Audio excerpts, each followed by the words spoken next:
Hello everyone, welcome to the latest TBU merch review. I'm Dustin from the BatmanUniverse.net, and today we are taking a look at another McFarlane Toys DC Multiverse figure. This specific figure that we're taking a look at is Batman from the appearance in Batman The Last Night on Earth #1. This figure is part of the DC Build-A-Figure Wave 3. So if you have the entire set of 4 figures that come in this wave, you'll be able to build Bane, also appearance from Last Night on Earth. As we take a look at the figure itself, it's important to note that this figure is, in some ways, it's an Elseworld story, even though they don't label them like that anymore, because this story did take place out of continuity. The story itself was written by Scott Snyder with art by Greg Capullo. This was their last team up specifically with the Batman specific titles. They used this as kind of their swan song. So the series itself is an alternate potential future, but this specific figure is how they imagine Batman would be if the Earth had basically come to some sort of end.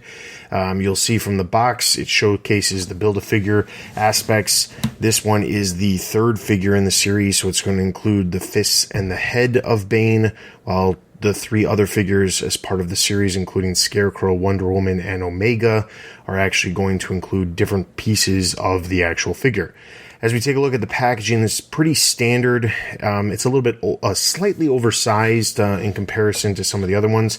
The Build-A-Figures tend to retail for about $24.99, generally speaking, while the normal figures that are not Build-A-Figures actually cost about $19.99 in a regular situation. So that being said, this figure, because it has those extra pieces and the box is in fact a little bit bigger, that's what makes that price tag just a little bit higher. So as we open up this figure itself, you can see that it comes with the pieces that you would come to expect, the trading card, the stand that a lot of the figures from McFarlane Toys actually include. So we'll take those out.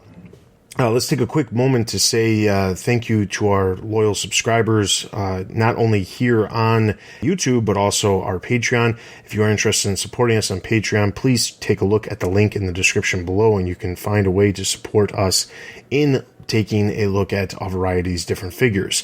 Right now, as we've been doing for most of 2021, almost every single week we've released a new review of a figure. Obviously, we're purchasing a lot of these figures at our own cost to do this, so if you are interested in, like I said, becoming a Patreon supporter and potentially choosing a figure in the future that you'd like us to review, you can do so by checking out the link below. Now, as we get into the details of the figure itself, this figure, because it's an Elseworld story, Batman, basically, the gist of it is that he is in some sort of garb that would appear that he was part of, a patient, that is, of Arkham Asylum. His cape is made up of leather straps.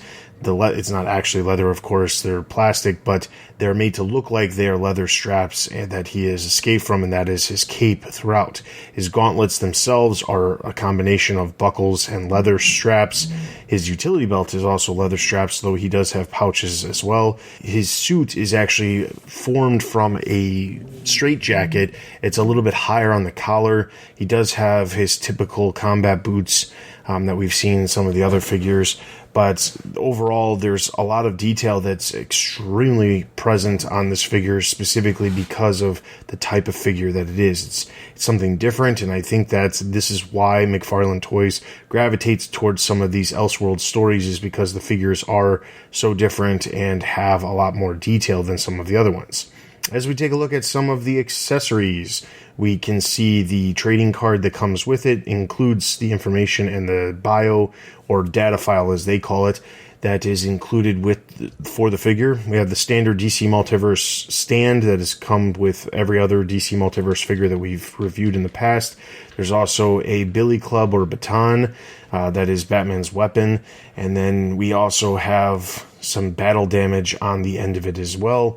In addition to that, we also have the Joker Lantern. Now, what's interesting about this is the original press photos that were released actually showcased a very clear Joker Lantern, but this one actually does have the orange on outside, just as if the comic art depicts. So this is a little bit better of an upgrade compared to the press images that are still out there to this day. So you do have that that smoke-like feature around the edges of the glass, giving it that look.